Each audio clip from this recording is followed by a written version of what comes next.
CBFC कोई भी film जब देखे तो समग्रता में देखे, इतिहास के किस दृष्टिकोण को किस प्रकार पेश किया गया है ये वो देखेंगे।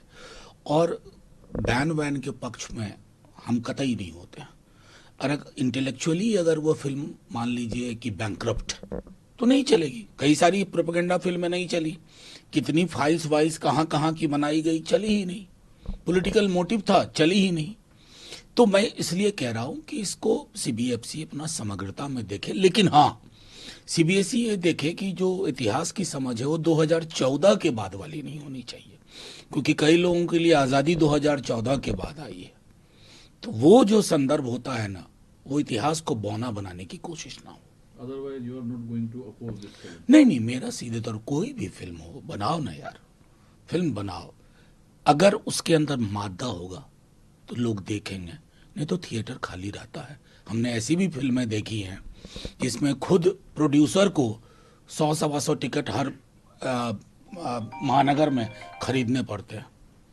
दूसरा सर, शिवा प्रधानमंत्री मोदी ने माफी मांगी और उन्होंने कहा कि जो लोग वीर सावरकर का विरोध करते हैं, जो भारत के वीर सपूत हैं, उनको लेकर अदालत तक जाते हैं, वो कम से कम शिवाजी के बारे में बात ना करें। अच्छा, तो प्रधानमंत्री जी को हो क्या गया मेरी समझ में नहीं आता है। माफी में मांगा तो किस अदा से भाई? इसे माफी नहीं मांगना कहते हैं प्रधानमंत्री जी। आपने क्या कहा? करप्शन को एक्नॉलेज किया। आप ही के शब्दों को कहूं प्रधानमंत्री जी, आपने एक बार कहा था ये एक्ट ऑफ गॉड नहीं है, एक्ट ऑफ फ्रॉड है। शिवाजी महाराज की मूर्ति का गिरना एक्ट ऑफ फ्रॉड है। और आपकी जो डबल इंजन की सरकार है वो शरीके गुनाह है। आपको ये बात इंगित करनी चाहिए थी।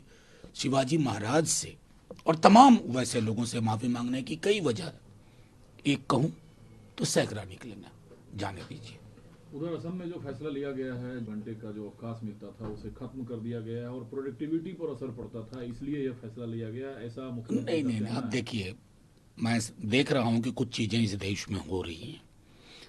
2-3 प्रमुख अखबारों ने उनकी कार्यशैली के बारे में एडिटोरियल लिखा है।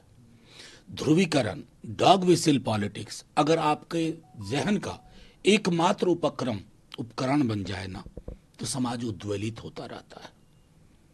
मैं यकीन मानिए, जिस समाज में वो ये करने की कोशिश कर रहे हैं उस समाज को मैं जानता हूं। असमीज समाज, असमीज कम्युनिटी कभी भी इस तरह के डॉग विसिल के पक्ष में खड़ी नहीं होगी। लेकिन उनकी मजबूरी है, उनको खड़ा किया जा रहा है कंपटीशन में लखनऊ के। तो ये लखनऊ बनाम गुवाहाटी भी चल रहा है, जिसमें गांधीनगर की भी भूमिका है। ये 3 एंगल त्रिभुज है। इस नजरिए से भी देखिए, देश तो अपने को बचाएगा, सौहार्द बचा लेगा, इसकी मैं गारंटी देता हूं। ऐसे लोग इतिहास के डस्टबिन में जाएंगे, डस्टबिन में। लेकिन सत्ता में शामिल एक सहयोगी दल जेडीयू की तरफ से सीएम के इस फैसले पर आपत्ति जताई। देखिए, कल तेजस्वी जी ने बहुत मुखर होकर के बयान दिया, मुखर होकर के, और ये बोलना है जो उन्होंने कहा, क्या वो पूरे देश में संदेश नहीं गया?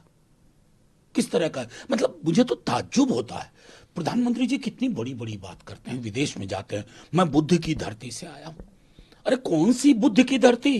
क्या बना दिया इस धरती को जहां इस तरह के बयान आ रहे हैं? कैसे बोल पाइएगा बाहर जाकर के? अपना और अपने देश का ख्याल करिए।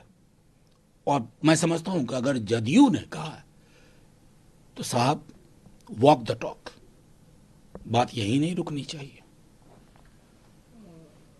वक्फ बोर्ड अमेंडमेंट बिल सोर्सेज के हवाले से खबर है कि डीएमके ने गैर मुस्लिम रिप्रेजेंटेटिव के होने पर आपत्ति जताया है और कलेक्टर्स को ज्यादा पावर देने पर। देखिए, सोर्सेस के हिसाब से स्टैंडिंग कमेटी की गरिमा होती है, मैं उस गरिमा को लांघूंगा नहीं। हमने भी चेयरमैन साहब को एक दरखास्त की है, मौखिक तौर पर, लिखित भी दूंगा, कि राष्ट्रीय जनता दल, हमारे नेता तेजस्वी जी का, लालू जी का कहना है कि हमारा भी रिप्रेजेंटेशन हो। कलेक्टर की जो अतिशय वाली भूमिका है, इसमें तो मैं सदन में कई दफा आगाह कर चुका हूं। कलेक्टर को आपने मिस्टर नो ऑल बना दिया है।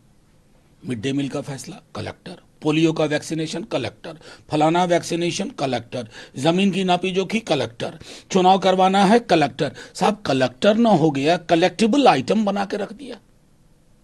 तो मैं समझता हूं उस दृष्टिकोण से भी सोचना चाहिए।